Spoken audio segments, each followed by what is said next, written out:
Good morning, muffins. How are you? Today is Sunday, February 8th, 2026. So I want to thank you all for wishing my baby a happy birthday yesterday. Let's go ahead and jump right back on into Narcissistic Personality Disorder, NPD. So in the previous videos, we discussed the criteria to receive a diagnosis of NPD, and we also discussed the risk factors for NPD. So today is going to be more so talking about like what that looks like in a relationship. So it can involve a pattern of self-centeredness, manipulation, lack of empathy, control, devaluation, criticism, just gaslighting, blame shifting.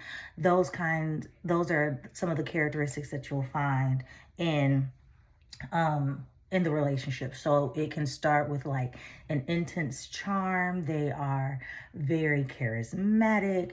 We've heard the term love bombing. So they are very giving and just doting and adoration for the partner.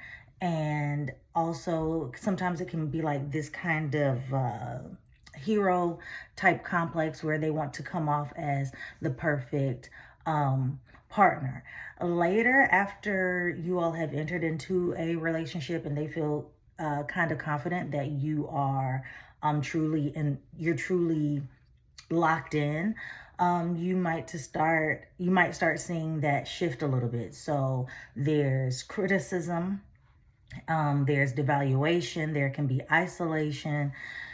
You might start to see the gaslighting, and gaslighting is where they kind of make you feel like you are questioning your own reality of things that were said or things that were done or how you perceived what was said and done.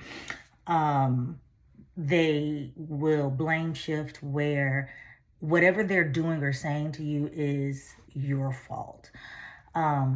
Isolation can look different for a lot of people. Sometimes it is, or the most known one is isolating their partner from friends and family, or they make them very dependent upon them financially. I've even seen in cases where it's kind of a reverse isolation where you aren't isolated from maybe your friends and family, but they kind of keep a distance between you and their family. So, or creating an emotional isolation. So tomorrow we'll get more into some of those things a little bit deeper, but I hope you all have an amazingly wonderful day on purpose. I'll talk to you soon. Bye-bye.